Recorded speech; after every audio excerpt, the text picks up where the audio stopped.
again, the key factor in digital transformation is not the digital component, it's the transformation. There is no point in going about in doing digitalization without dramatically changing the foundation of the care processes that we are aiming to change. In other words, if you take a broken clinical process and digitize it, what you get is a costly, broken, digitized process. So when we go about and we make our plans for the future, we need to continuously ask ourselves why. Why do we introduce this technology? What would be the impact on the patient, on the population, on the providers? And is there a proof that the benefit is real and is attainable? And so there is a fear that potentially the digital transformation and AI would reduce the human touch, welcoming our new AI overlords. This could be more further than the truth. If we look at the future, there are three hopes that digital health would be able to allow us to proceed into in terms of care transformation. One is what is called the end of the era of the technician-physician. Physicians are doing too many repetitive work in their daily work that do not require the unique skills that they've learned for so many years and lack the human touch.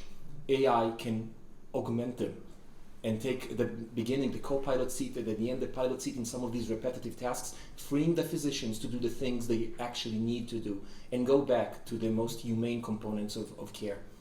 The other aspect that it will change is moving from intuitive medicine to introducing more fail-safe mechanisms, because currently we fail our patients too often. The statistics are horrible. 30% of the care is futile, and the third cause of death is probably human error. So we do need some augmentation.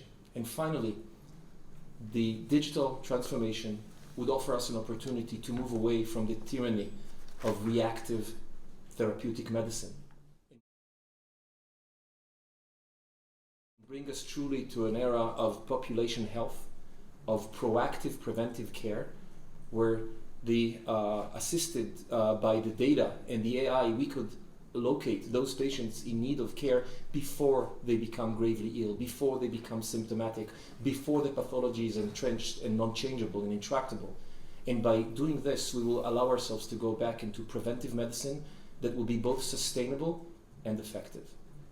So overall, I think that AI, contrary to what some might think, would bring our profession as physicians and nurses to its past glory and allow us to have more human touch.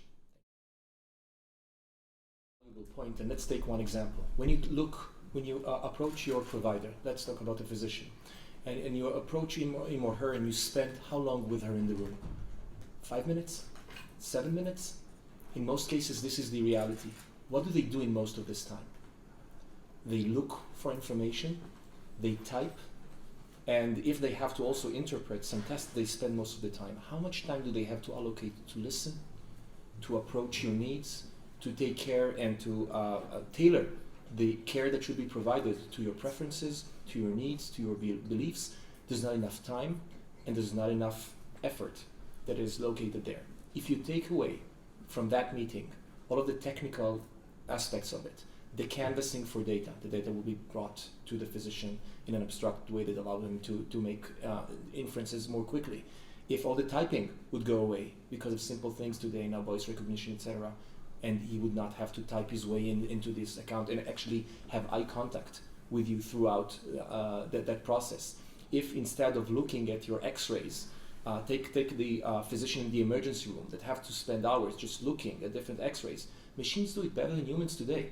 There's no reason that process will not be completely automatic or semi-automatic with a human co-pilot that is augmented by all of this AI and leave more time and more mental state available for the physicians to do what they've done before the work became so technical.